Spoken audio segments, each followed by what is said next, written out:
현재 미국 호주 합동 군사훈련 텔리스만 세이버가 호주에서 진행되고 있습니다. 텔리스만 세이버는 2년마다 실시되는 미국과 호주 간의 합동 군사훈련으로 올해는 7월 12일부터 8월 2일까지 예정되어 있으며 총 1만 7천여 명이 참가하고 있는데요. 이번 훈련의 목표는 호주가 미사일 공격을 당했을 경우를 대비한 것이라는 견해가 있습니다. 비록 거리는 멀지만 호주와 중국 간 갈등이 심화됐을 때 호주가 미사일 공격을 받을 수 있다는 인식이 호주 정치인들 사이에 팽배하다는 것이죠. 미국 스타스트라이프스에 의하면 미-38 방공 포병단의 패트리어트 미사일 발사 훈련이 23일로 예정되어 있으며 이는 호주 해안에서 발사되는 최초의 패트리어트가 될 것이고 2009년 호주에 제한되었던 미사일 방어체계 구상이 다시금 부활해 훈련의 주된 부분은 미군과 호주군의 패트리어트 방공체계 통합에 있다고 전해집니다.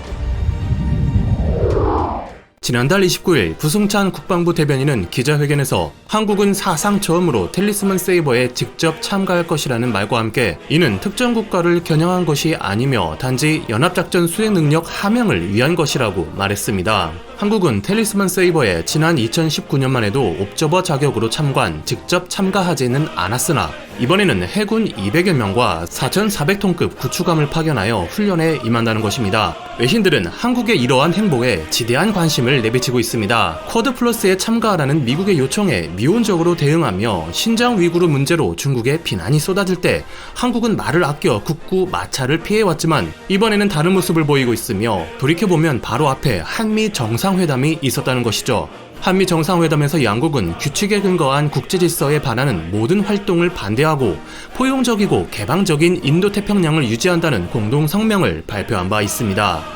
남중국해 문제는 우리도 좌시할 수 없는 상황이죠. 현재 우리나라가 이용하는 주요 해상 운송로, 수출 물량의 30%, 수입 에너지의 90%가 오가는 스카버러 암초와 스프레틀리 군도 지역을 필리핀이 포기해 인공섬을 건설에 영해임을 주장하는 중국이 지배권을 가지면 우리 경제에 먹구름이 끼는 우려가 있습니다. 미래에 미중 군사 충돌이 빚어져 한국이 미국 편에 설 경우 사실상 이 지역이 봉쇄돼 필리핀 동쪽으로 우회할 수밖에 없는데 이렇게 되면 운송비가 대폭 상승하게 되어 결국 중국이 한국과 일본의 에너지 수송에 목줄을 지는 결과로 이어진다는 것이죠. 장래 중국과 정치, 경제, 군사 등 모든 협상에서 질질 끌려다닐 수밖에 없게 되며 바로 이 부분이 미국과 우리의 국익이 일치하는 지점이라 할 수 있습니다. 비록 경제적인 부분에서는 중국의 비중을 결코 무시할 수는 없는 상황이나 군사 안보는 미국을 중심으로 한 안보 체계에 합류해야 하는 점이 명명백백한 것이죠.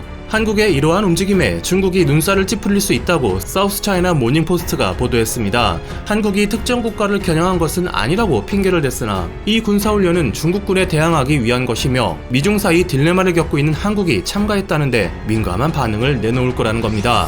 올해 5월에는 미국, 프랑스, 호주, 일본이 일본 규슈 지역에서 합동훈련을 벌였는데 중국 군함 3척이 오키나와와 미야코지 사이를 통과 태평양으로 빠져나갔으며 러시아 군함 6척은 홋카이도와 사할린 사이 해협을 뚫고 지나가는 무력 시위를 벌인 바 있습니다. 하지만 2017년 사드 설치 때와는 달리 이번에는 중국이 강하게 대처하지 못할 거라는 관측도 있습니다. 사우스차이나 모닝포스트의 최강 아산정책연구소 부소장과의 인터뷰에 따르면 현재 한국 내 극도로 고조된 반중 감정을 중국도 예의주시하고 있으며 더 이상 한국이 중국에서 멀어지는 걸 원치 않기 때문에 자극적인 행동은 하지 않는다는 겁니다. 현재 중국은 훈련 상황 감시를 위해 남중국해 함대에 속해 있던 815급 전자정찰선인 우라노스를 파견했으며 호주 영해 밖 배타적 경제 수역에서 정보 활동을 하고 있는 모습이 호주 ABC 방송을 통해 알려졌습니다. 한국군의 훈련 참여 소식에 해외 네티즌들은 다음과 같은 반응을 내놓고 있습니다. 동맹이여 가라. 악은 반드시 제거되어야 한다. 하나님께서 이 훈련 참가국을 축복하신다. 아름다워 세계는 하나야. 남중국해의 미군 작전에 합류해줘서 고마워 한국. 미국, 한국, 일본, 태평양 탑3 국가가 악에 맞서줘서 기쁘다. 한국과 미국은 함께한다. 악에 맞서 하나는 모두를 위해, 모두는 하나를 위해. 한국의 지원 감사합니다. 중국은 교훈을 얻어야 합니다. 세계는 공격적인 행동을 더 이상 용납치 않을 것입니다. 호주는 남중국해가 아닌 산호해의 일부이다. 사실을 정확하게 알아야 할 거야. 마침내 한국이 중국에 대항해 미군에 함께하기로 결정했다. 한국은 세계 최고의 군대를 보유하고 있다. 그들은 태권도 무술 전문가이다.